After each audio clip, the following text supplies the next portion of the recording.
Well, as we already know, there's a major difference between our cultures.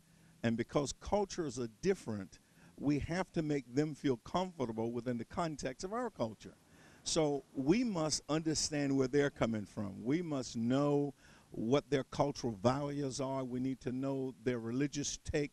Even though they're Christians, there are still different slants that they have from a religious perspective. And we need to know what kind of values they have, what family values, what ethnic values, what cultural values. So it's extremely important that each one of us go to multicultural-us.com so that we can learn the different cultural systems that will be coming to meet us. Thank you very much. And also, what impact do you think it would have on common Africans and common African Americans if they saw their leaders coming together to use their collective resources to support all cultures, to use their collective resources to create opportunities in both countries, and on the continent of Africa as well as in America? Well, praise God. Obviously, it's extremely important that our people in our congregation, people in our cities, see us working together with other cultural leaders so that we can lend to them the knowledge that we have. They can lend to us the knowledge that they have. And together, things work. You know the old saying, working together works. Also, why do you think the African leaders are so desirable to have a relationship with the African Americans, like never before? Yeah. And I mean, at this moment in this time, is it because of the outside pressures they feel with others? They feel like we'll be more honest, or what do you think it is? Why do you think this time is now? What do you think has contributed to that?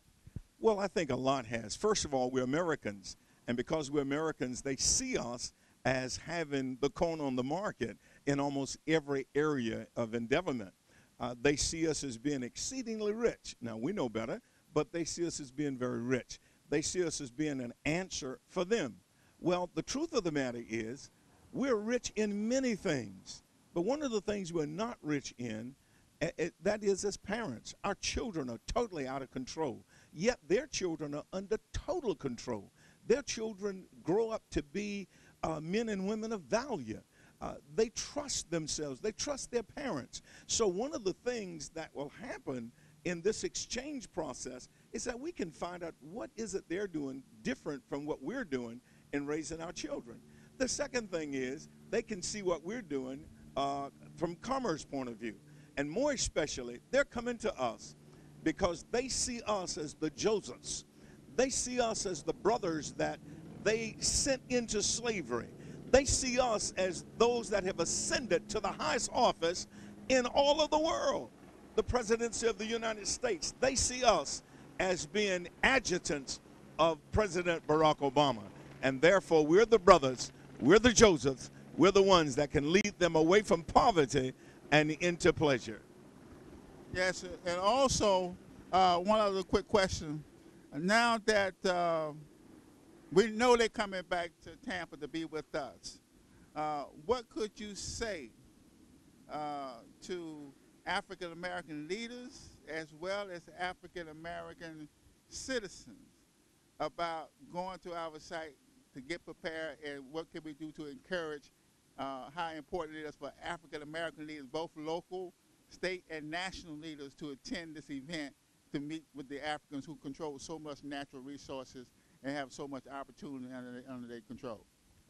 Well, let me make sure that you understand that I can't possibly remember everything that you've said. But one of the things that I do know is that every member of our community needs to go to multiculture-us.com. That is www.multiculture-us.com. They need to come to that site so that they can get a chance to see the peoples of the world. I mean, we are the people of the world. And so in terms of that sense, not only leaders, but also citizens, members of our congregation, members of our community, they need to know who's coming. We have a wealth of people from the nations of the world that owns 90% of the world's resources. and they can't do much with it. They're coming to us. Literally, they're bringing us the world's resources, saying, show us how to use this, and we'll share a lot of it with you. My brothers and sisters, I can tell you beyond any question, we each need to go to www.multicultural.us.com. We need to go there. We need to find out the cultural backgrounds of these people. We need to find out the family values. We need to find the infrastructure of their society so that we can better know them. And the better we know them, the better we will appreciate them. And we're saying the same things to them. Go and learn about us. What you have seen on 60 Minutes, what you've seen on CNN, what they have seen, my brothers and sisters, you would be shocked. They never see us in any light other than killing someone or injuring someone or doing something negative. We don't make international news because we're doing some good things. The only people they see in a positive role are football players and basketball players and baseball players, but they don't see you and I. They don't know who we are. We need to show them. They're going to read about us. We need to read about them. Thank you very much. This is Archbishop Clarence Davis, closing out this segment, letting you know that life in America is great, but life around the world is good also. Learn about us, we'll learn about you. God bless you.